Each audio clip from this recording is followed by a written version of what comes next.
क्या हाल है दोस्तों। आप सभी लोगों का एक बार फिर से आपके अपने चैनल पीसेस प्रयास पर स्वागत है। आशा करता हूं कि आप लोग स्वस्थ होंगे और आपकी पढ़ाई भी अच्छी चल रही होगी।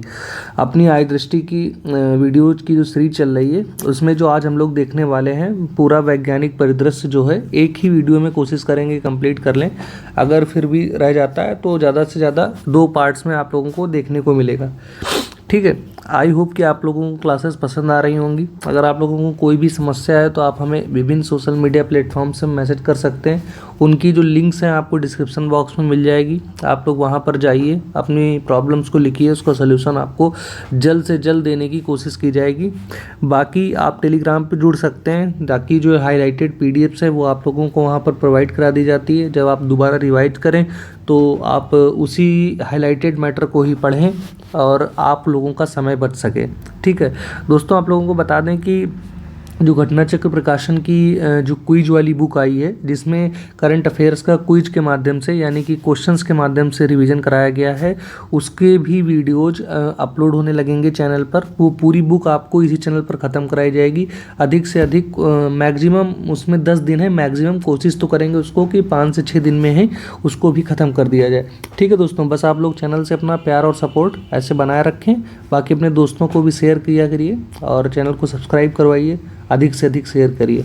ठीक, आज की हम लोग अपनी क्लास को स्टार्ट करते हैं। सबसे पहला जो टॉपिक है हमारा इसके अंदर वो है दोस्तों चंद्रयान 4 मिशन को मंजूरी। ठीक, इसमें क्या है कि जो प्रधानमंत्री नरेंद्र मोदी की अध्यक्षता में जो केंद्रीय मंत्रिमंडल है उसने चंद्रयान 4 मिशन को मंजूरी प्रदान कर दी है। ठीक है, इसका जो उत्तरदायित्व रहेगा ठीक लॉन्च करने का वो किस पर रहेगा? इसरो पर रहेगा। ठीक, इसने मानवयुक्त लैंडिंग को कब तक प्रस्तावित रखा है? 2040 तक। किस वर्ष तक मानवयुक्त लैंडिंग होगी चंद्रमा पर? भारत की मानवयुक्त लैंडिंग के लिए आवश्यक है किस वर्ष तक? 2040 तक। इस मिशन का अनुमोदन प्राप्त के पश्चात 36 महीनों के अंदर पूरा करने का लक्ष्य निर्धारित किया गया है। कितने महीनों के अंदर इस मिशन को पूरा करना है दोस्तों?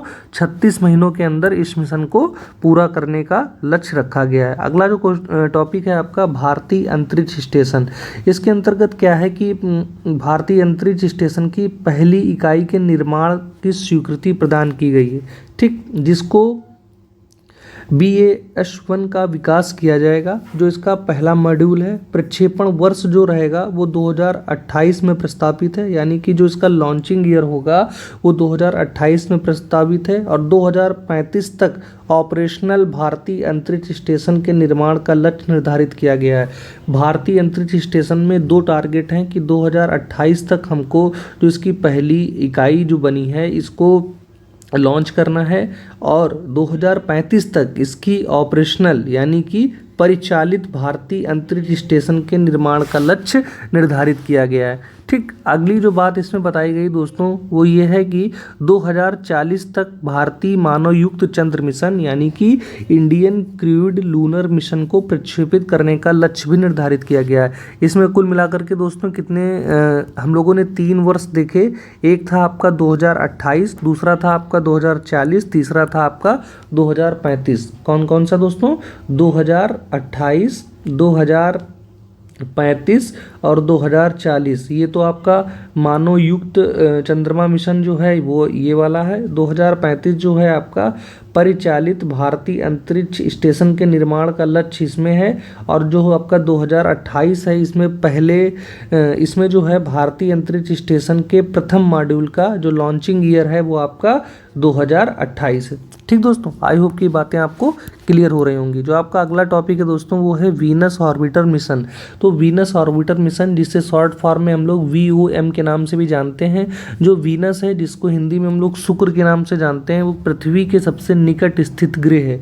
मतलब कि जो पृथ्वी के सबसे पास वाला प्लैनेट कौन सा है दोस्तों? वो है आपका वीनस, जिसको हम लोग शुक्र के नाम से भी जानते हैं। ठीक, इस मिशन के कुछ उद्देश्य हैं, यानी कि शुक्र ग्रह के वायुमंडल और भूविज्ञान के संबंध में बेहतर समझ का विकास करना। इसके जो ऑब्जेक्टिव हैं उसमें से पहला जो उद्देश्य है दोस्तों वो ये है कि जो वीनस प्लैनेट है उसकी वायुमंडल यानी कि उसका एटमॉस्फेयर और उसकी जियोलॉजी से रिलेटेड कुछ समझ को हम लोग विकसित कर सकें और वहाँ पर थिक एटमॉस्फेयर जो है शुक्र ग्रह के थिक एटमॉस्फेयर की जांच करके बड़ी मात्रा में साइंटिफिक डाटा उत्पन्न करना, मतलब जो वहाँ से वैज्ञानिक डाटा उपलब्ध होगा उसको हम लोग कलेक्ट करेंगे। शुक्र ग्रह के वायुमंडल पर सूर्य के प्रभाव का पता लगाना। तीसरा उद्देश्य है कि जो शुक्र का एटमॉस्फेयर है, वीनस का जो एटमॉस्फेयर है, उसके ऊपर सूरज का, किसका, सूर्य का क्या प्रभाव पड़ता है, ये इसका तीसरा ऑब्जेक्टिव है। ठीक है।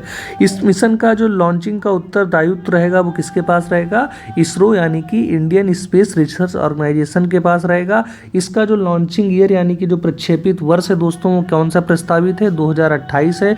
कितने फंड की इसको मंजूरी दी गई है, 1236 करोड़ रुपए की, 1236 करोड़ रुपए के फंड को मंजूरी प्रदान की गई है। एक बार इसको हम लोग देख लेते हैं कि वीनस ऑर्बिटर मिशन जो है उसमें सबसे पहले हमको यह पता होना चाहिए कि जो वीनस यानी कि शुक्र है पृथ्वी के सबसे निकट स्थित ग्रह है। क्या इसके ऑब्जेक्टिव हैं ये पता होना चाहिए। उसमें से एक बात आप लोगों को याद रखनी है कि इसका जो एटमॉस्फेयर होता है थिक रहता है, और इसकी जो लॉन्चिंग ईयर है दोस्तों वो 2028 है, और 1236 करोड़ के लिए इसमें फंड निर्धारित किया गया है। शुक्र ग्रह से संबंधित कुछ मिशन भी हैं, जैसे कि मैरिनर 2। तो मैरिनर 2 जो है आपका अमेरिका का मिशन है, और ये 1962 में इसको लॉन्च किया गया था। ठीक, 1962 में। जो मैगेलन है ये आपका 1989 में, ये आपका इमेजेस लेने वाला पहला अंतरिक्ष यान था। पूरी सतह की इमेजेस लेने वाला पहला अंतरिक्ष यान था। जो आपका वीनस एक्सप्रेस है इसको 2005 को प्रक्षेपित, ये यूरोपीय स्पेस एजेंसी ने इसको लॉन्च किया था, जिसने शुक्र ग्रह की कक्षा में प्रवेश किया। वीनस एक्सप्रेस, मैगेलन और मैरिनर 2। तो आपके वीनस प्लैनेट से संबंधित 3 आपके मिशन हैं। एक है आपका मैरिनर 2 जो कि अमेरिका से संबंधित है, दूसरा है आपका मैगेलन, और तीसरा जो आपका वीनस एक्सप्रेस जिसको यूरोपियन स्पेस एजेंसी ने लॉन्च किया था। इसका लॉन्चिंग ईयर 2005 था। मैगेलन का 1989 है दोस्तों। मैरिनर 2 का दोस्तों कौन सा है, 1962।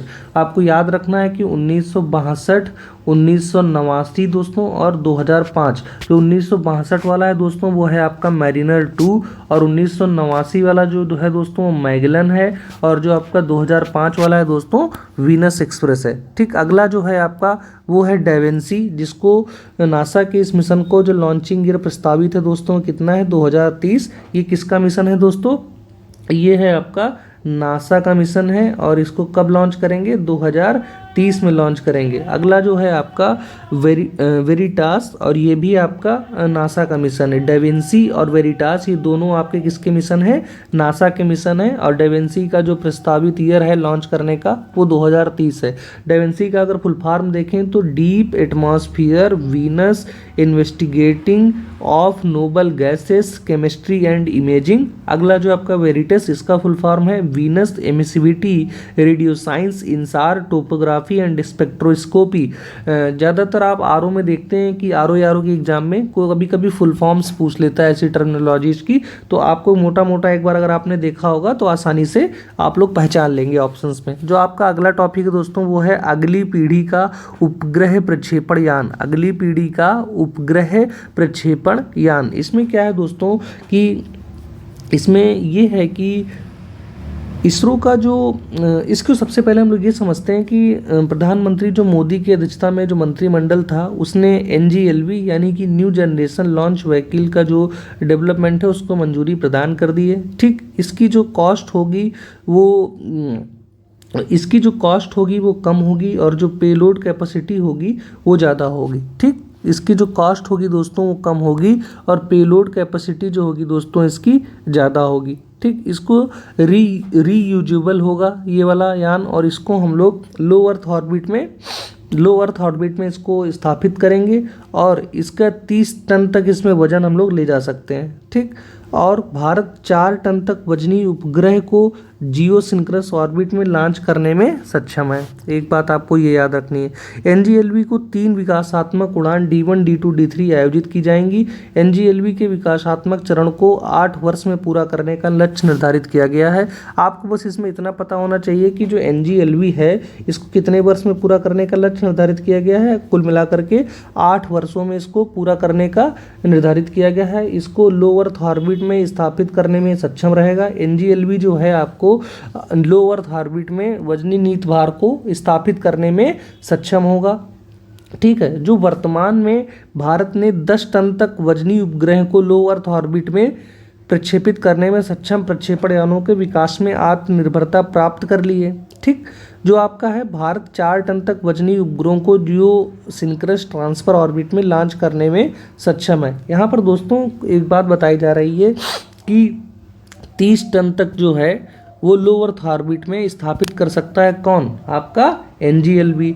और अभी की जो सिचुएशन है उसमें 10 टन तक की वजनी उपग्रह को लो अर्थ ऑर्बिट में अभी भारत जो है प्रक्षेपण यानों के विकास में आत्मनिर्भरता प्राप्त कर लिए। ठीक, और जियो सिंक्रस ऑर्बिट में कितना, 4 टन तक वजनी उपग्रहों को हम लोग लॉन्च करने में सक्षम है। ठीक, ये बात होगी आपकी एनजीएलवी से रिलेटेड। अगला जो है आपका Polaris don mission. Polaris don mission किसका है, ये नासा का है और इसको फ्लोरिडा स्थित कैनेडी स्पेस सेंटर से सफलतापूर्वक इसको संपन्न किया गया। इस मिशन को फाल्कन 9 रॉकेट द्वारा ड्रैगन अंतरिक्ष यान के माध्यम से प्रक्षेपित किया गया।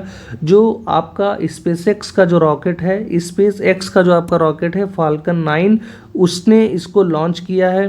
ठीक है, इस मिशन के तहत 4 मेंबर का नागरिक दल को अंतरिक्ष में भेजा गया है। 4 मेंबर सिविलियन क्रू को अंतरिक्ष में भेजा गया है। ठीक, वो कौन कौन से इसमें लोग हैं, तो एक है आपका जेरेड इशाकमन, दूसरा है स्कॉट पोटेट, तीसरे हैं सारा गिलिस और चौथे हैं आपके अन्ना मेनन। जो मिशन कमांडर हैं इसमें उनका नाम है जेरेड इश्कामुन। तो इसको हम लोग याद रख सकते हैं, जरा सारे स्कॉट में देखो अन्ना कौन है। जो स्कॉट होता है उसमें ऐसे पता कराना है कि जरा सारे स्कॉट में देखो अन्ना कौन है। तो जरा से आपका हो जाएगा, जरा सा आपका हो जाएगा जेरेड और सारे से हो जाएगा साराह गिलिस और जो आपका स्कॉट है उससे हो जाएगा स्कॉट बेटीट और जो आपका अन्ना है उससे हो जाएगा अन्ना मेनन। जो आपके सारा गिलीज हैं ये स्पेशलिस्ट हैं और इन्होंने वायलिन पर रेस थीम की धुन बजाई है। ये मिशन स्पेशलिस्ट हैं। जो सहारा गिलिस हैं ये आपके मिशन स्पेशलिस्ट हैं और जो मिशन के कमांडर हैं दोस्तों वो कौन है, जेरेड इशाकमैन जो है आपके जेरेड इशाकमैन जो है मिशन के कमांडर हैं और सारा गिलिस जो हैं आपके मिशन के स्पेशलिस्ट हैं। इन्होंने किस पर, वायलिन पर क्या करी है, रेस थीम की धुन बजाई है। ठीक है, रेस थीम की धुन बजाई है। ठीक, अगला जो है आपका, इस मिशन के दौरान अंतरिक्ष यात्रियों द्वारा पहली व्यावसायिक स्पेस वॉक को पूरा किया गया। First ever commercial space walk को कंप्लीट किया गया कि नॉन प्रोफेशनल अंतरिक्ष यात्रियों द्वारा की गई यह पहली प्रथम स्पेस वॉक थी। क्या था दोस्तों कि ये पहली स्पेस वॉक थी जिसको नॉन प्रोफेशनल अंतरिक्ष यात्रियों द्वारा की गई हो। ठीक, इसको स्पेसएक्स द्वारा निर्मित एक्स्ट्रावेक्युलर एक्टिविटी स्पेस सूट ने अंतरिक्ष यात्रियों की मदद की। ठीक, इस मिशन के दौरान उड़ान भरते हुए अंतरिक्ष यात्रियों ने पृथ्वी की कक्षा में सर्वाधिक ऊंचाई यानी कि हाईएस्ट अर्थ ऑर्बिट ओवरफ्लोन प्राप्त की और इस मिशन के तहत अंतरिक्ष यान पृथ्वी की सतह से 1408 किलोमीटर की ऊंचाई तक उड़ान भरने में सफल रहा। इससे पहले दोस्तों क्या था कि जो अपोलो आपका कार्यक्रम था उसमें ह्यूमन स्पेस फ्लाइट मिशन द्वारा उच्चतम ऊंचाई थी। ठीक है, जो इससे पहले था वो आपका अपोलो का था और अभी जो है आपका पोलरिस डॉन मिशन हो गया है। ठीक, इसमें जो इसका नाम पड़ा है दोस्तों वो नॉर्थ स्टार के नाम से भी जाना जाता है। पोलरिस डॉन मिशन जो है नामकरण पोलरिस नामक एक तारामंडल के नाम पर रखा गया। पोलरिस क्या है, तारामंडल है जिसको हम लोग कॉन्स्टिलेशन के नाम से भी जानते हैं, उस पर रखा गया है। ये 3 सितारों का एक तारामंडल है जिसको हम लोग आम बोलचाल की भाषा में नॉर्थ स्टार के नाम से भी जानते हैं। बाकी सारा गिल्स के बारे में हम लोगों ने देख लिया है। ठीक, जो आपका अगला टॉपिक है दोस्तों वो है आईएसएस हेतु संयुक्त axiom space ISRO mission. ISS हेतु संयुक्त एक्सियोम स्पेस इसरो मिशन। कहने का मतलब यहाँ पर ये है कि एक्सियोम स्पेस और इसरो ने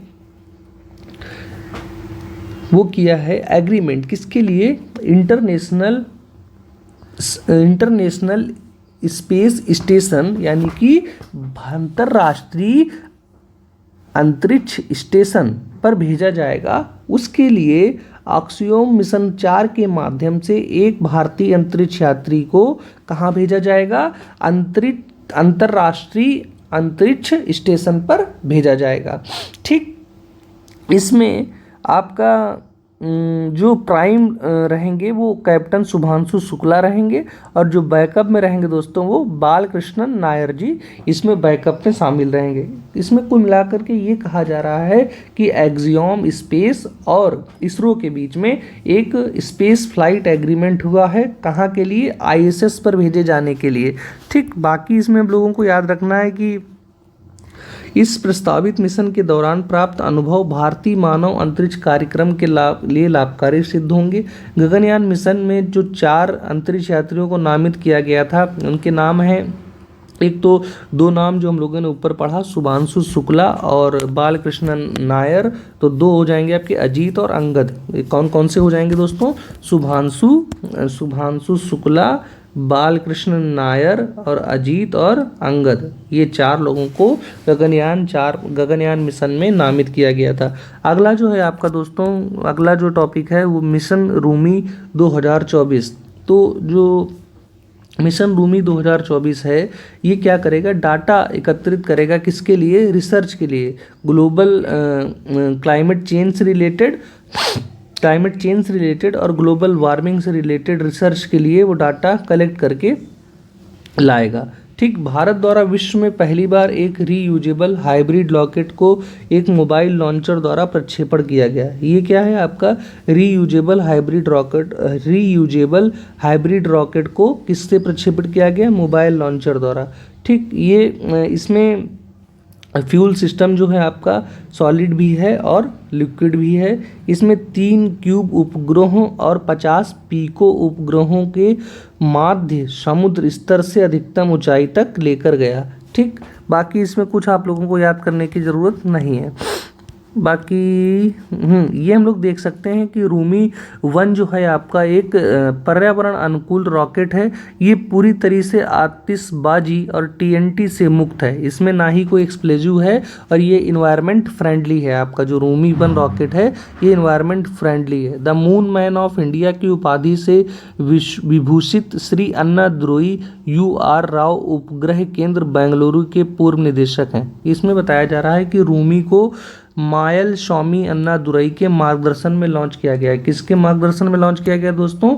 ये मायल स्वामी अन्नादुरई के मार्गदर्शन में इसको लॉन्च किया गया है। ठीक, और इसको आपको ये याद रखना है कि इसको किसने विकसित किया है? तो स्पेस जोन इंडिया तमिलनाडु ने मार्टिन ग्रुप के सहयोग से, किसके द्वारा विकसित किया गया है? स्पेस जोन इंडिया जो कि तमिलनाडु चेन्नई में है, और मार्टिन ग्रुप ने मिल करके इसको विकसित किया है। जो अगला जो आपका टॉपिक है वो है दोस्तों SSLV D3 EOS 08 मिशन। इसमें क्या है कि कुल मिलाकर के इसमें 3 विकासात्मक उड़ान करी गई SSLV की। तो पहली की गई थी 2021 में, दूसरी 2023 में, जो तीसरी 2024 में, जिसको हम लोग EOS 8 के नाम से भी जानते हैं। इसको कहाँ से लॉन्च किया गया? तो सतीश धवन स्पेस सेंटर श्रीहरिकोटा से दोस्तों इसको लॉन्च किया गया। EOS 8 यानी कि अर्थ ऑब्जर्वेशन सैटेलाइट को पृथ्वी की सतह से 475 किलोमीटर की ऊंचाई पर स्थित कक्षा में स्थापित कर दिया गया है। इसमें क्या हुआ है कि इसरो ने क्या किया है कि अर्थ से 475 किलोमीटर की हाइट पर, कहाँ पर? 475 किलोमीटर की ऊंचाई पर EOS 8 यानी कि अर्थ ऑब्जर्वेशन सैटेलाइट को वहाँ पर स्थापित कर दिया है। ठीक, यह उपग्रह चेन्नई स्थित स्टार्टअप स्पेस रिक्शा द्वारा विकसित किया गया है। किसके द्वारा? स्टार्टअप स्पेस रिक्शा द्वारा, जो कि चेन्नई में है, उसने इसको बनाया है। इसमें 2 पेलोड को लेकर गया है। इसमें कौन से 2 पेलोड जो हैं इसमें गए हैं? EOS 8 मिशन का जो वजन है वो इतना है, 3 पेलोड को लेकर गया है। जिसमें कौन कौन से पेलोड हैं इतना कुछ ही इम्पॉर्टेंट नहीं है। इसका जो उद्देश्य है, प्राथमिक उद्देश्य क्या है? एक माइक्रो सैटेलाइट की डिजाइन एवं विकास करना। दूसरा है इसका ऑब्जेक्टिव माइक्रो सैटेलाइट बस के अनुरूप पेलोड उपकरणों का निर्माण करना। तीसरा है दोस्तों भविष्य के परिचालन उपग्रहों के लिए आवश्यक नई प्रौद्योगिकियों को शामिल करना। ठीक, आई होप कि चीज़ें आप लोगों को समझ में आ रही होंगी। एसएसएलवी से रिलेटेड कुछ हम लोग चीज़ें देख लेते हैं। सबसे पहले तो इसका पूरा नाम होता है स्मॉल सैटेलाइट लॉन्च व्हीकल। इसको किसने डेवलप किया है? जाहिर सी बात है इसरो ने डेवलप किया है। और ये 3 स्टेज वाला रॉकेट है, जिसमें सभी जो स्टेज होती हैं सॉलिड प्रोपल्सन स्टेजेस हैं। इसमें सॉलिड फ्यूल का यूज होता है। ठीक, अगला जो है आपका पुष्पक है। पुष्पक क्या है? इसरो का पुनर्प्रयोज्य प्रक्षेपण यान है। ठीक है, यानी कि रीयूजेबल लॉन्चिंग व्हीकल है। इसका जो लैंडिंग एक्सपेरिमेंट है उसको हाल ही में सफलतापूर्वक संपन्न किया गया है। ये इसरो का है। इसको कहाँ से किया गया है? कर्नाटक से किया गया है। और लॉन्च किससे किया गया है? इंडियन एयरफोर्स के चिनूक हेलीकॉप्टर से किया गया है। इसकी जो रेंज है दोस्तों वो कितनी है? 4.5 किलोमीटर है। RLV को 4.5 किलोमीटर की ऊंचाई से चिनूक हेलीकॉप्टर से प्रमोचित किया गया। कितनी ऊंचाई से? 4.5 किलोमीटर की ऊंचाई से इसको लॉन्च किया गया है।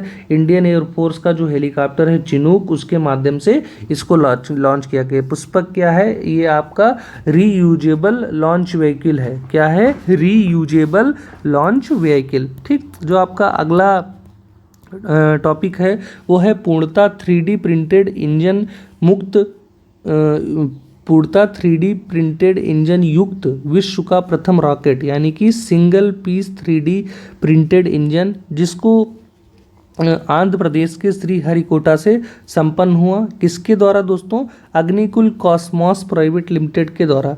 ठीक, इसमें क्या है? भारत के प्रथम निजी लॉन्च पैड को धनुष नाम दिया गया है। जो भारत का प्रथम निजी लॉन्च पैड है उसको क्या नाम दिया गया है दोस्तों? उसको नाम दिया गया है धनुष। और इसमें इसको जो 3D मुद्रित इंजन युक्त विश्व के प्रथम रॉकेट को क्या नाम दिया गया है? अग्निबाण सॉर्टेड। इसका पूरा नाम होगा अग्निबाण sub orbital technology demonstrator. अग्निबाण sub orbital technology demonstrator, इसको जो नाम दिया गया है दोस्तों, क्या दिया गया है? अग्निबाण SORTED। ठीक, उल्लेखनीय है कि इस मिशन में जिस एकल 3D मुद्रित अर्ध क्रायोजेनिक रॉकेट इंजन का प्रयोग किया गया है उसे अग्निलेट नाम दिया गया है। इसमें जो इंजन प्रयोग किया गया है उसको क्या नाम दिया गया है? उसको अग्निलेट नाम दिया गया है। ठीक, इसमें सिंगल स्टेज प्रक्षेपण यान है। अग्निबाण एक द्विचरणीय रॉकेट है। 300 किलोग्राम तक वजनी उपग्रहों को 700 किलोमीटर की ऊंचाई पर स्थित कक्षा में स्थापित कर सकता है। ठीक, अगला जो दोस्तों फैक्ट है आपका ब्लू ऑरिजिन का जो NS-25 मिशन है। ठीक, अमेरिका की एरोस्पेस और प्रक्षेपण सेवा प्रदाता निजी कंपनी ब्लू ऑरिजिन अमेरिका की कंपनी है, जिसने NS-25 मिशन को प्रक्षेपण किया, यानी कि लॉन्च किया। इस मिशन के तहत 6 अंतरिक्ष यात्रियों को अंतरिक्ष में भेजा गया था, जिसमें भारत के एक उद्यमी थे जिनका नाम था गोपी थोटाकुरा। ठीक, इसको आपको याद रखना है कि ब्लू ऑरिजिन जो है अमेरिका की एक कंपनी है जिसने NS-25 मिशन को लॉन्च किया है। इसमें 6 अंतरिक्ष यात्रियों को भेजा गया। भारत की तरफ से इसमें कौन है? गोपी थोटाकुरा है। और ये पहले नागरिक अंतरिक्ष पर्यटक होंगे, फर्स्ट सिविलियन स्पेस टूरिस्ट होंगे। गोपी थोटाकुरा भारत के पहले नागरिक अंतरिक्ष पर्यटक होंगे। कौन? गोपी थोटाकुरा। राकेश शर्मा के बाद अंतरिक्ष की यात्रा करने वाले, अगर बात करेंगे तो ये दूसरे भारतीय नागरिक हैं, क्योंकि राकेश शर्मा जी जो हैं वो 1984 में जा चुके हैं अंतरिक्ष में। लेकिन जो गोपी थोटाकुरा हैं पहले नागरिक हैं। पहले नागरिक मतलब सिविलियन है। ज्ञातव्य है कि न्यू शेफर्ड ब्लू ऑरिजिन को पूर्णतः पुनर्प्रयोज्य उपेक्षी रॉकेट है। ठीक, आई होप की चीज़ें आपको समझ में आई होंगी। जो अगला है आपका दोस्तों वो है भारत का द्वितीय अंतरिक्ष पोर्ट। तो प्रधानमंत्री मोदी जी ने कुलाशेखरपट्टिनम में भारत के सेकेंड स्पेस पोर्ट का शिलान्यास जो है कर दिया है। यहाँ से स्मॉल सैटेलाइट लॉन्च व्हीकल्स को लॉन्च किया जाएगा। और आंध्र प्रदेश के श्रीहरिकोटा में स्थित सतीश धवन स्पेस सेंटर सार प्रथम का अंतरिक्ष पोर्ट है। प्रथम भारत का जो प्रथम अंतरिक्ष पोर्ट है दोस्तों वो कौन सा है? Satish Dhawan space centre. दूसरा जो अंतरिक्ष पोर्ट है उसको कुलाशेखरपट्टिनम में इसका शिलान्यास किया गया है। यहाँ से SSLV को लॉन्च किया जाएगा। मतलब जो आपकी स्मॉल सैटेलाइट लॉन्च व्हीकल्स हैं उनको यहाँ से लॉन्च किया जाएगा। कहाँ से? कुलाशेखरपट्टिनम से। कुलाशेखरपट्टिनम से। अगला जो आपका टॉपिक है 2005 EX 296 क्षुद्रग्रह। तो क्षुद्रग्रह यानी कि एस्ट्रॉइड। तो इंटरनेशनल एस्ट्रोनॉमिकल यूनियन ने प्रोफेसर जयंत मूर्ति के नाम पर एक एस्ट्रॉइड का नामांकन करने की घोषणा की गई। ठीक, एक तो क्या है कि 2 इंडियन लेडी हैं जिनके नाम पर एस्ट्रॉइड को नाम रखा गया है। पहले एक बापू करके हैं, दूसरा जो है भट्टाचार्य जी हैं, इनके नाम पर क्षुद्र ग्रह का नाम रखा जा चुका है। जो तीसरे हैं वो आपके प्रोफेसर जयंत मूर्ति हैं। कौन है? प्रोफेसर जयंत मूर्ति। ठीक, आगे हम लोग देखते हैं कि जो कुल मिलाकर के 3 लोग हैं जिनके नाम पर एस्ट्रॉइड को नाम दिया गया है। ठीक, अगला जो है आपका स्टेटियो शिव शक्ति। तो चंद्रयान 3 के विक्रम लैंडर के लैंडिंग स्थल जो है उसको स्टैच्यू शिव शक्ति नाम की मंजूरी दे दी गई। ठीक, कहने का मतलब ये है कि जो चंद्रयान 3 था हमारा, उसका जो विक्रम लैंडर जो विक्रम था वो चंद्रमा की सतह पर जिस स्थान पर उतरा था उसे क्या नाम दिया गया है? शिव शक्ति का नाम से जाना जाएगा। अगला जो है आपका विक्रम 1 के चरण 2 का परीक्षण, यानी कि जो Skyroot Aerospace private limited द्वारा विक्रम 1 प्रक्षेपण यान का जो सेकेंड स्टेज है उसका सफल परीक्षण किया गया। 2022 में इसका पहला परीक्षण किया गया था, जिसको कलाम 250 नाम दिया गया था। क्या नाम दिया गया था?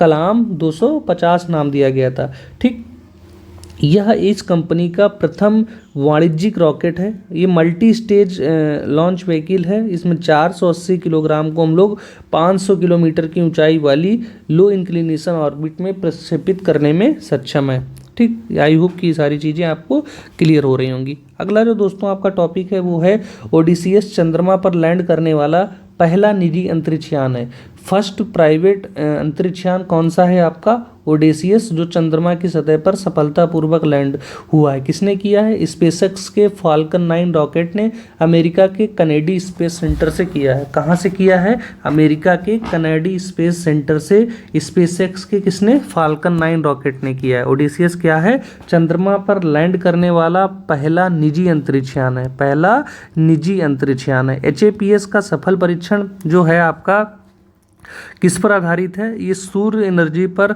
आधारित है। ठीक है, और इसमें कुल मिलाकर के यूएवी को एचएपीएस या हेल कहा जाता है। इस प्रकार के यूएवी को हम लोग किस नाम से जानते हैं दोस्तों? एचएपीएस के नाम से या एचएएलई के नाम से हम लोग जानते हैं। इसमें हम लोगों को बस ये याद रखना है कि CSIR बेंगलुरु के वैज्ञानिकों ने एक सौर ऊर्जा चालित सूडो सैटेलाइट का पहला परीक्षण सफलतापूर्वक संपन्न किया है। कैसे आधारित है? ये सोलर एनर्जी पे बेस्ड है। ठीक, अगला जो आपका दोस्तों आर्टिकल है GSLV F-14 INSAT 3DS mission. ये किसका मिशन है दोस्तों? इसरो का है। इसको जो फंडिंग मिली है मिनिस्ट्री ऑफ अर्थ साइंसेस की तरफ से इसको फंडिंग मिली है, और GSLV F-14 से इसको लॉन्च किया गया है। ये मौसम विज्ञान सैटेलाइट है। मौसम विज्ञान सैटेलाइट है, यानी कि मेट्रोलॉजिकल सैटेलाइट है। बस इतना आपको इसमें याद रखना है। बाकी हम लोग बढ़ते हैं अपने नेक्स्ट आर्टिकल की ओर। इसमें जो आपके मिनिस्ट्री ऑफ अर्थ साइंसेस के अंदर कौन कौन सी और संस्थाएं आती हैं ये आपको देखना है। IMD आती है, बाकी NCMRWF national centre for medium range of weather forecasting, इसका जो हेडक्वार्टर दोस्तों कहाँ है? नोएडा में। IITM Indian institute of tropical meteorology Pune में, national institute of ocean technology Chennai में, और ESSO का कहाँ पर हेडक्वार्टर? हैदराबाद में। बाकी इसमें आपको कुछ भी याद करने की ज़रूरत नहीं है। अगला जो है आपका दोस्तों PSLV C-58 एक्सपोसैट मिशन। तो PSLV C-58 के माध्यम से एक्सपोसैट मिशन को लॉन्च किया गया है। इसरो का है। इसको किसने लॉन्च किया है? एक्सपोसैट जो मिशन है आपका इसरो का है। इसको लॉन्च किया है PSLV C-58 से। और एक्सपोसैट का जो पूरा नाम है दोस्तों वो है एक्सरे पोलरियोमीटर सैटेलाइट। एक्सरे पोलरियोमीटर सैटेलाइट, ये 2 पेलोड को लेकर गया है, पोलिक्स और एक्सपेक्ट। पोलिक्स और एक्सपेक्ट को ये 2 पेलोड जो हैं इसको लेकर के गया है। करने वाला विश्व का तीसरा देश बन गया। कहने का मतलब ये है कि एक्सपोसैट के सफल प्रक्षेपण के साथ भारत जो है खगोलीय स्रोतों का अध्ययन करने के लिए एक लेबोरेटरी यानी कि एक ऑब्जर्वेटरी प्रक्षेपित करने वाला विश्व का दूसरा देश बन गया है। जो एजेंसी नासा ने वर्ष 2021 में इमेजिंग एक्सरे पोलरियोमेट्रिक एक्सपेरिमेंट मिशन को प्रक्षेपित किया था।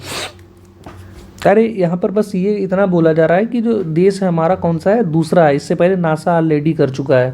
ठीक है, जिसने वेधशाला को वहाँ पर इस्टेब्लिश किया है। बाकी जो आपका नेक्स्ट टॉपिक है ये हाँ, नासा का जो साइकी अंतरिक्ष यान मिशन है किसका है? साइकी अंतरिक्ष यान मिशन किसका है दोस्तों? नासा का है। और वर्ष 2019 तक साइकी एस्टेरॉइड तक पहुंचने का लक्ष्य निर्धारित किया गया है।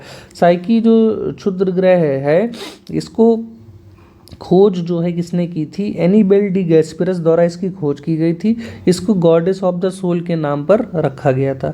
यूरोप का प्रथम निजी रॉकेट कौन सा है? Miura 1 launch. इसको किसने इसको यूरोप में डेवलप किया गया है। ठीक, एरियन वंच ने इसको लॉन्च किया है। स्पेनिश कंपनी म्यूरिया 1 कि इसका पूर्व नाम एरियन 1 से भी नाम जाना जाता था। जो आपका म्यूरा 1 है इसको हम लोग पहले किसके नाम से जानते थे दोस्तों? एरियन 1 के नाम से जानते थे और निजी तौर पर यूरोप में विकसित किया गया है। ये आपको बस इतना याद रखना है, जो एरियन 1 था उसी का नाम बदल करके क्या कर दिया गया है?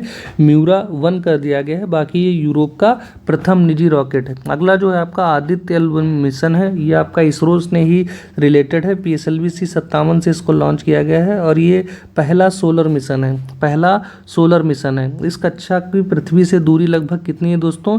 1.5 मिलियन किलोमीटर है। लॉन्ग रेंज पॉइंट से हम लोग क्या समझते हैं? ये एक ऐसा पॉइंट होता है जहाँ पर क्या होता है कि जो सेंट्रीपिटल फोर्स होता है और जो ग्रेविटेशनल फोर्स होता है दोनों बराबर होते हैं। मतलब कि दो विशाल पिंडों का संयुक्त गुरुत्वाकर्षण बल किसी छोटे पिंड द्वारा इनके साथ गति करने के लिए आवश्यक सेंट्रीपिटल फोर्स बल के बराबर होता है। वो इस पॉइंट को हम लोग लैग्रेंज पॉइंट बोलते हैं। एक ऐसे स्थान होते हैं जहाँ पर अगर हम लोग कुछ स्थापित कर देते हैं तो वो वहाँ पर स्थिर हो जाएगा और अपने स्थान पर बने रहने के लिए उसे दोनों विशाल खगोलीय पिंडों के गुरुत्वाकर्षण से नहीं जूझना होगा। कुल मिलाकर के कितनी संख्या है इनकी?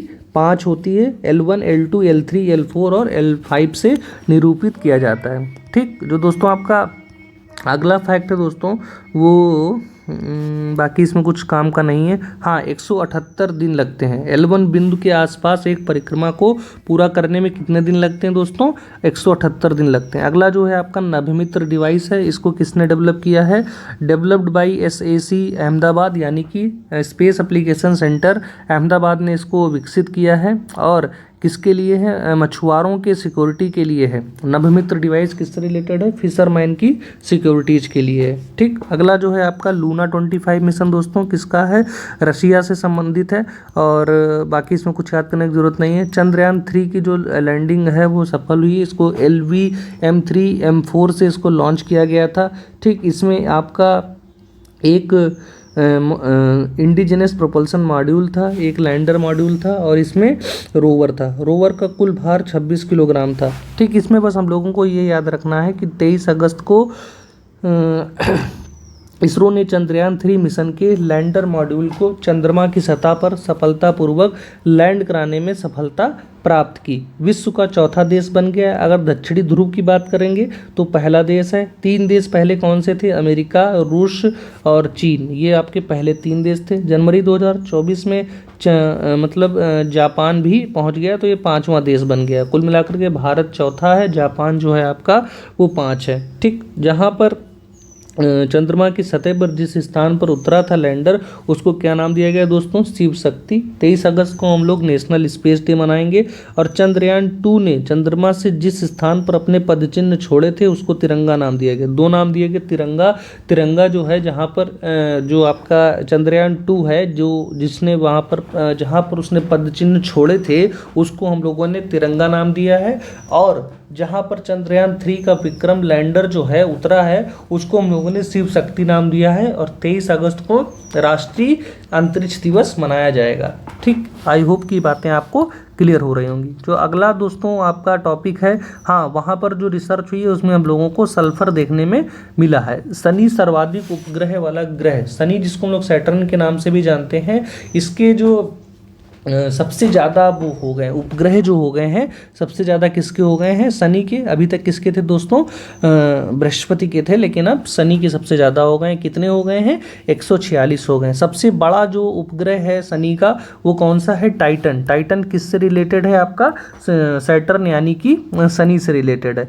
सबसे किसके नहीं है? मरकरी और वीनस के 0 होते हैं और अर्थ का जो है 1 है, मार्स का 2 है, नेपच्यून के 16 है, यूरेनस के 28 हैं, बृहस्पति के 95 हैं और आपका शनि के कितने हैं 146।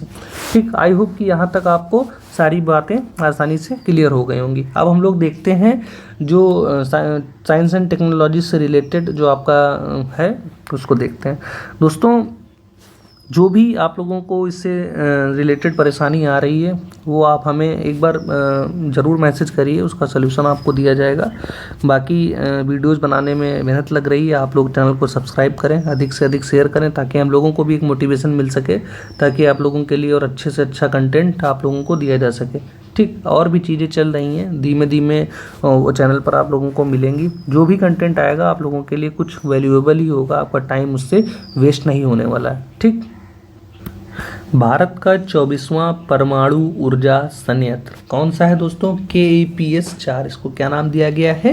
KAPS 4, यानी कि काकरापार एटॉमिक पावर स्टेशन ने अपनी संपूर्ण क्षमता के साथ परिचालन प्रारंभ कर दिया है। ये कहाँ पर है काकरापार एटॉमिक पावर स्टेशन दोस्तों?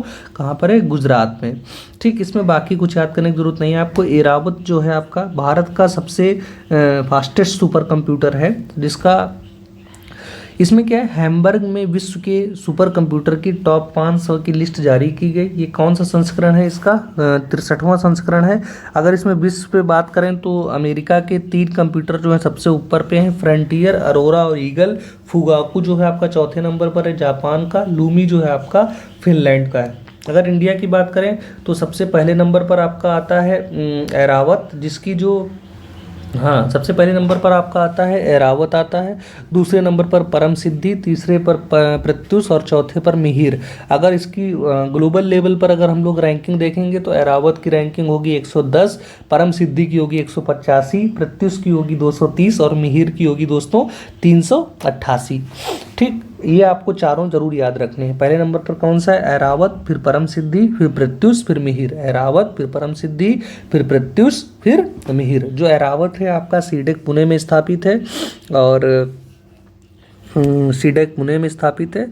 जो परम सिद्धि है वो भी आपका सीडेक पुणे में स्थापित है और उसके बाद जो प्रत्युष है ये IITM पुणे में और जो आपका मिहिर है ये नोएडा में, जो NCMRWF है वहाँ पर। ये आपका नोएडा में, ये आपका पुणे में और नहीं ये वाला जो है आपका प्रत्युष ये भी तुम्हारा Indian institute of tropical meteorology Pune में और ये परम सिद्धि और एरावत सीडेक पुणे में। ठीक, आई होप की चीज़ें आप लोगों को याद हो रही होंगी। अगला जो है आपका विश्व के सर्वाधिक शक्तिशाली MRI से मानव मस्तिष्क की छवियों का अनावरण। क्या है कि विश्व के सर्वाधिक शक्तिशाली MRI स्कैनर आइलोट के मानव मस्तिष्क की पहली तस्वीर प्रदान की है। फ्रांस के शोधकर्ताओं द्वारा नामक एक सुपर MRI स्कैनर का निर्माण किया गया है। ठीक, किसने निर्माण किया है? फ्रांस ने। ठीक, बाकी इसमें कुछ भी याद करने की आपको जरूरत नहीं है। MRI का फुल फॉर्म भी आपको पता होना चाहिए, magnetic resource imaging. South east Asia की सबसे जो हाई स्पीड रेल है उसका अनावरण किया है कहाँ पर? इंडोनेशिया में। ठीक है, उसका नाम क्या है दोस्तों? वूस। स्पीड क्या है? 350 किलोमीटर प्रति घंटा और इसकी जो फंडिंग है किसने की दोस्तों? चाइना ने की है। ठीक, भारत में 7 हाई स्पीड रेल कॉरिडोर हैं, ये आप लोग देख सकते हैं। बाकी इसमें नाम याद करने की आपको कोई भी ज़रूरत नहीं है। अगले जो हम लोगों को देखना है MVBN क्या है? ये एमपॉक्स यानी कि मंकी पॉक्स का पहला टीका है। इसको डेनमार्क स्थित कंपनी है, एक डेनमार्क की कंपनी है बेवेरियन नॉर्डिक, उसने इसको डेवलप किया है। ठीक है, मूलतः इस टीके को अमेरिकी सरकार के सहयोग से स्मॉल पॉक्स वैक्सीन के रूप में विकसित किया गया था। ठीक, बाकी इसको कुछ याद करने की जरूरत नहीं। एमपॉक्स जो है आपकी एक जूनोटिक डिजीज है। जूनोटिक डिजीजेस वो डिजीज होती हैं जो पशुओं से मनुष्यों में प्रसारित होती हैं। किससे? एनिमल्स से ह्यूमन बींग्स में फैल जाती हैं, उनको हम लोग जूनोटिक डिजीज के नाम से जानते हैं। अगला है आपका हिलकॉल। हिलकॉल जो है आपका हैजा का नया वैक्सीन है और इसको भारत बायोटेक ने इसको डेवलप किया है। बाकी ये सिंगल स्ट्रेन है और 2030 तक हैजा से संबंधित मौतों को 90% तक कम करने के लक्ष्य के महत्वपूर्ण योगदान देगा। जो GTFCC है, ग्लोबल टास्क फोर्स बनाई गई है कॉलरा के कंट्रोल के लिए, हैजा के कंट्रोल के लिए, वो 2030 तक 90% तक जो मौतें हैं उनको कम करने में महत्वपूर्ण योगदान देगा। ठीक, बाकी इसमें ईवीकॉल जो टीका है, इसमें क्या था कि इस टीके का विकास साउथ कोरिया द्वारा किया गया था। जो ईवीकॉल है ये भी हैजा से रिलेटेड है, लेकिन इसका जो विकास है किसने किया था? साउथ कोरिया ने। हिलकॉल जो है हैजा का नया टीका है, इसको भारत बायोटेक इंटरनेशनल लिमिटेड के द्वारा बनाया गया। अगला जो है दोस्तों वो है R2N मैट्रिक्स M। ये है आपका द्वितीय मलेरिया रोधी टीका, यानी कि दोस्तों 15 जुलाई 2024 को कोटेड डी आइवर अपने नियमित टीकाकरण कार्यक्रम में R2N मैट्रिक्स M टीके को शामिल करने वाला विश्व का पहला देश बन गया है।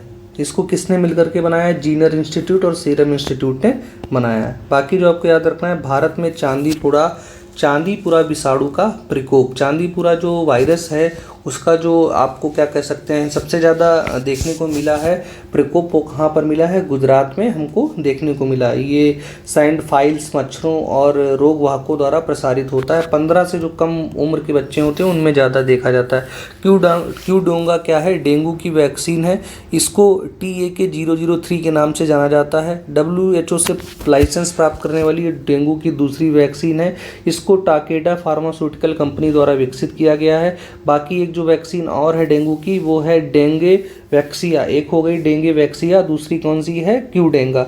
डेंगू जो है आपका एक विषाणु जनित रोग है जो किसके काटने से होता है? मादा मच्छरों के काटने से होता है, जिसमें मुख्य रूप से एडीज एजिप्टी। कौन सी? Aedes aegypti. ठीक, अगली है आपकी डेंगू का स्वदेशी टीका। जो डेंगू का स्वदेशी मतलब जो इंडिजिनस टीका है वो कौन सा है? डेंगीऑल है आपका भारत का टीका है। किसके लिए? डेंगू के लिए। किसके द्वारा की गई है? पैनेसिया बायोटेक और ICMR Indian council of medical research और पैनेसिया बायोटेक द्वारा इसकी खोज की गई है।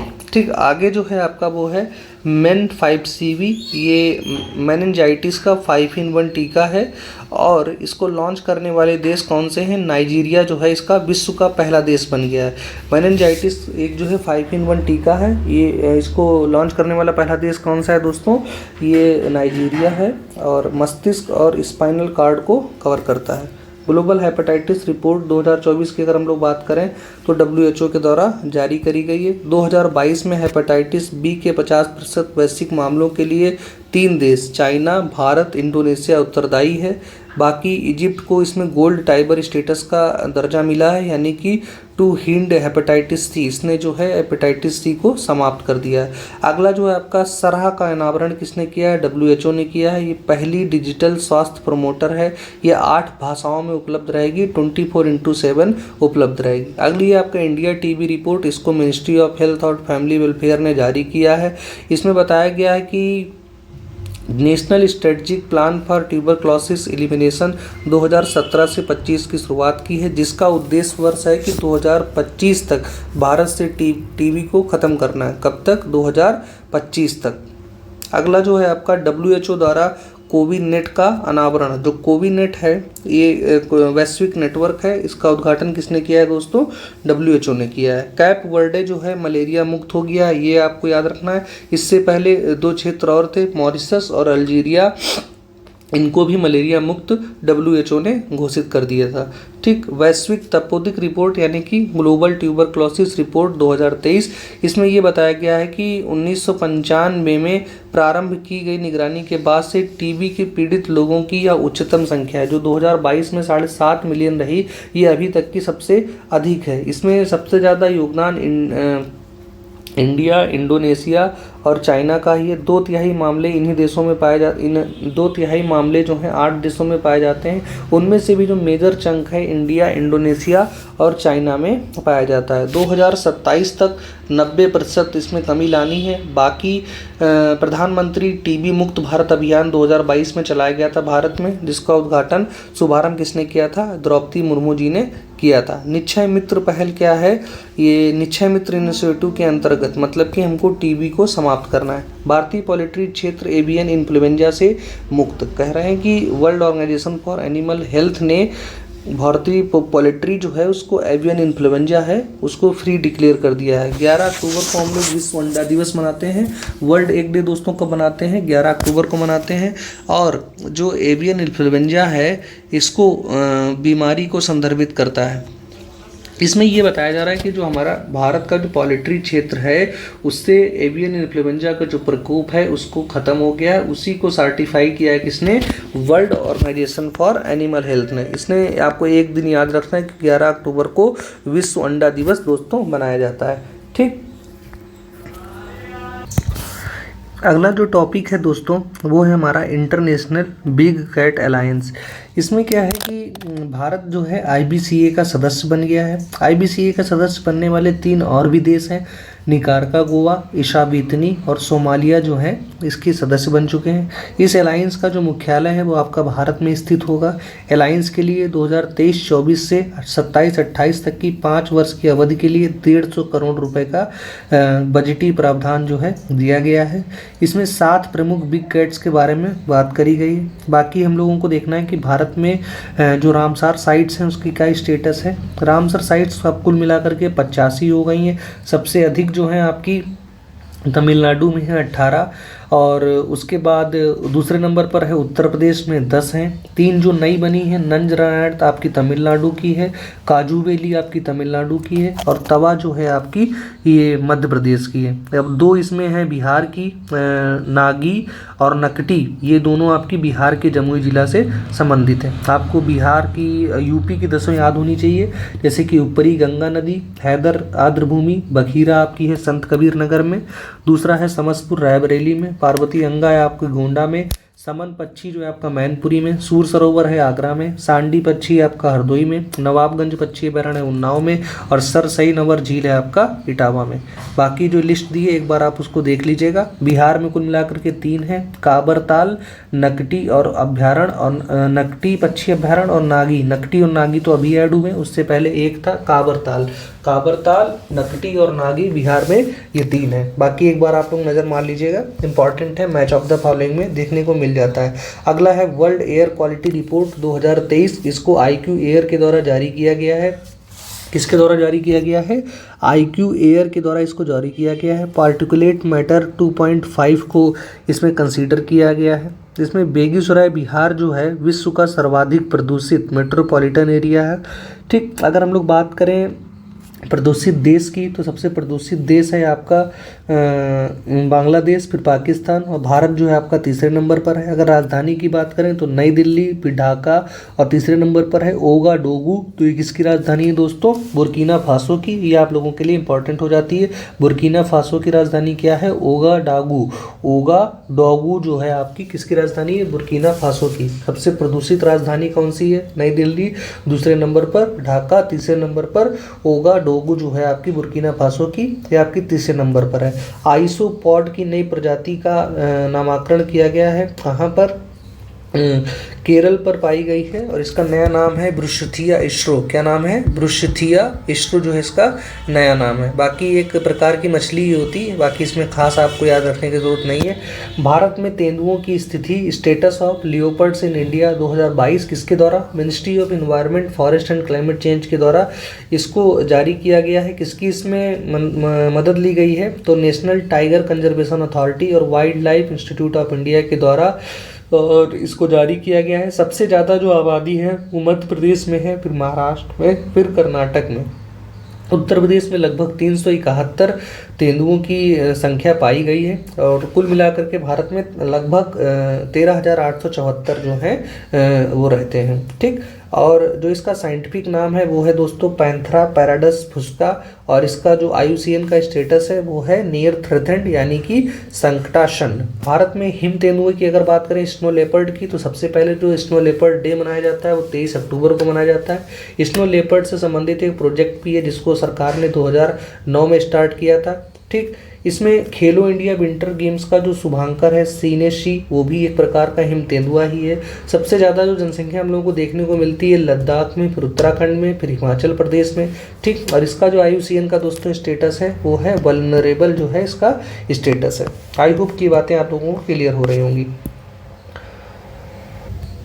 अगला जो है आपका बर्नी हाट, ये आपका भारत का सबसे प्रदूषित शहर है। बर्नी हाट जो है आपका इंडिया का सबसे प्रदूषित शहर है।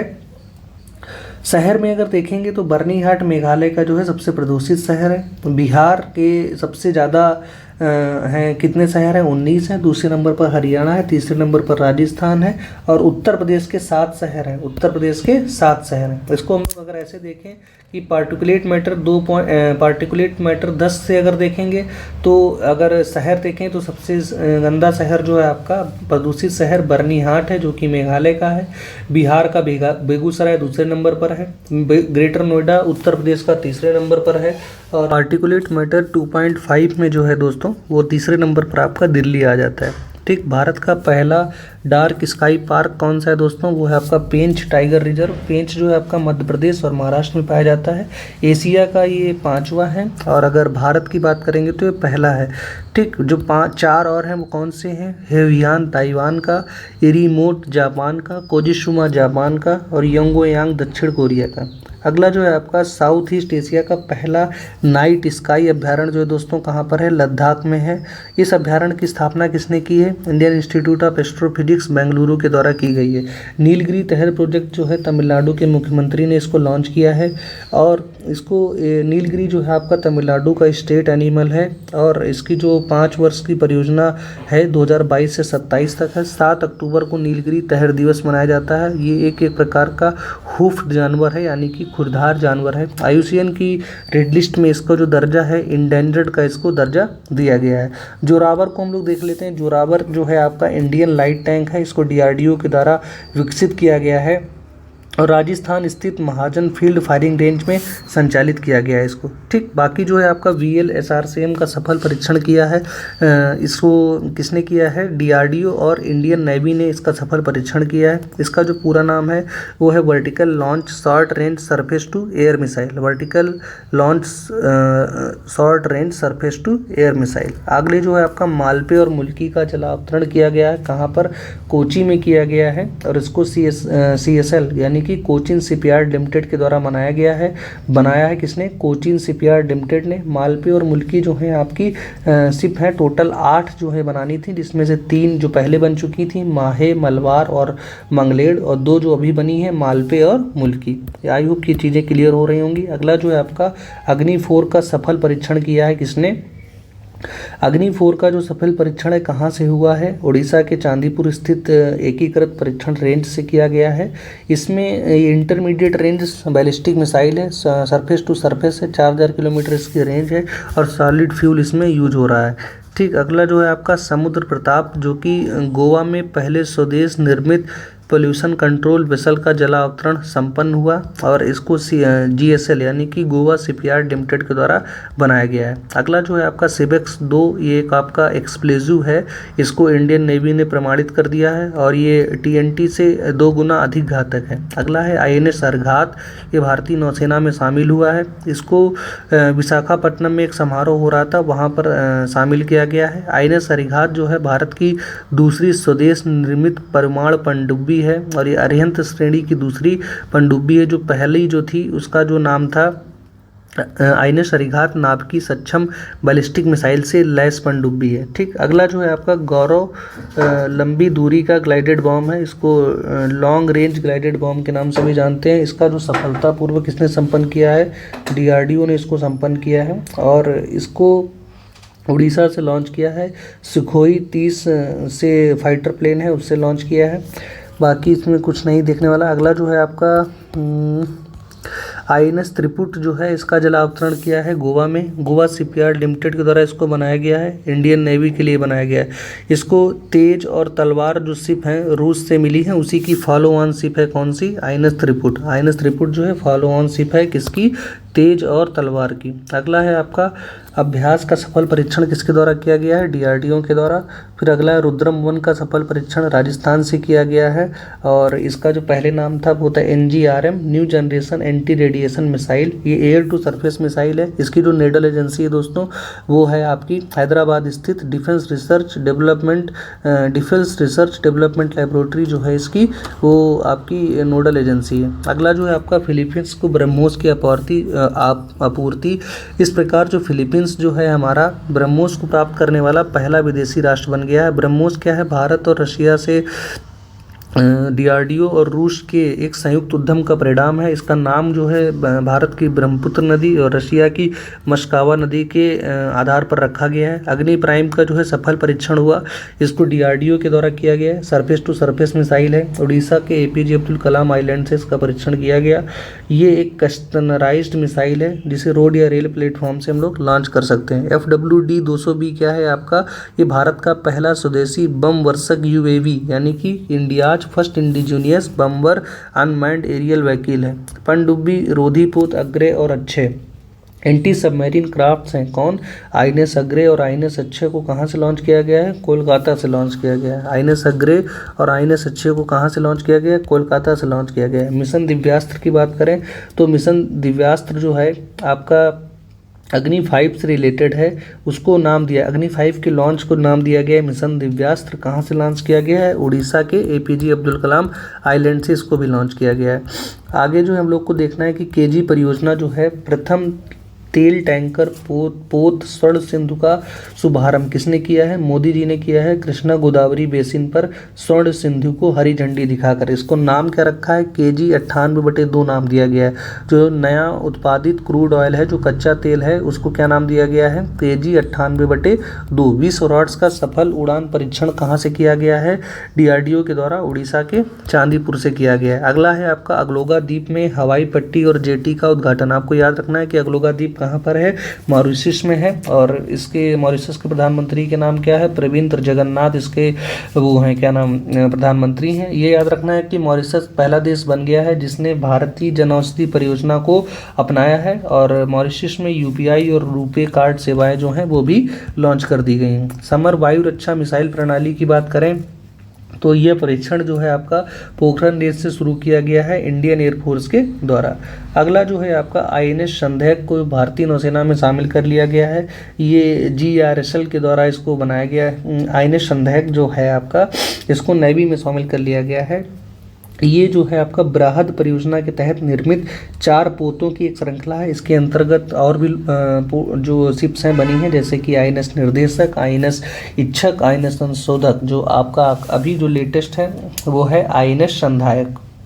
अगला है INS निरूपक, जो है आपको विशाखापट्टनम स्थित नौसैन्य पोतगाह में आयोजित एक समारोह में INS निरूपक जो इंडियन नेवी से रिलेटेड है उसको रिटायर कर दिया गया है। ये एक प्रकार की सर्विस शिप है। इसका जो यूज किया गया था ऑपरेशन गंभीर जो 2004 में था, कहाँ से, इंडोनेशिया में जो सुनामी आई थी वहाँ मतलब बचाव के रूप में इसको यूज किया गया था। हॉस्पिटल शिप का भी नाम इसको दिया गया था। Autonomous flying wing technology demonstrator, इसका जो DRDO के द्वारा कर्नाटक के चित्रदुर्ग में रेंज से इसका जो परीक्षण किया गया है। अगला है INS इम्फाल को नेवी में शामिल कर लिया गया। INS इम्फाल प्रोजेक्ट 15B के अंतर्गत निर्मित युद्धपोत है, और प्रोजेक्ट 15B के अंतर्गत निर्मित पोत है। इसके अंतर्गत 4 बनने हैं, INS विशाखापत्तनम, मोरमुगो, इम्फाल और सूरत। कितनी पोत बनने हैं, 4, INS विशाखापत्तनम, मोरमुगांव, INS इम्फाल और INS सूरत। अगला जो है दोस्तों आपका कि प्रलय मिसाइल का जो है सफल परीक्षण हुआ है, किसके द्वारा, DRDO के द्वारा। कहाँ से, उड़ीसा के एपीजे अब्दुल कलाम आइलैंड से। ये शॉर्ट रेंज बैलिस्टिक मिसाइल है, सरफेस टू सरफेस मिसाइल है, और ये सॉलिड फ्यूल इसमें यूज हुआ है। ठीक, बाकी इसमें हम लोगों को कुछ याद करने की ज़रूरत नहीं। हाँ, ये देख सकते हैं कि ये मिसाइल जो है डोंगफोंग 12 तथा रूस की इस्कांदर मिसाइल के समतुल्य है, मतलब कि कंटेम्प्रेरी है। जो डोंगफोंग 12 है कहाँ की मिसाइल है आपकी, चाइना की है, और जो इस्कंदर है दोस्तों वो कहाँ की है मिसाइल, वो है आपकी रूस की। और उसी की तर्ज पर आपकी प्रलय मिसाइल का परीक्षण किया गया है DRDO के द्वारा। ये आपका जो है इसको ख़त्म होता है यहीं पर। इससे जो आपका नेक्स्ट वीडियो वो भी आप लोगों को मिलेगा, और जो क्विज़ वाला जो वीडियोज़ हैं वो भी डेली आप लोगों को चैनल पर मिलने लगेंगे। जल्द से जल्द वाली भी मैगजीन आपको कवर करा दी जाएगी। और वीडियोज़ को देखने के लिए चैनल को सब्सक्राइब करें और अधिक से अधिक अपने दोस्तों में शेयर करें। धन्यवाद दोस्तों।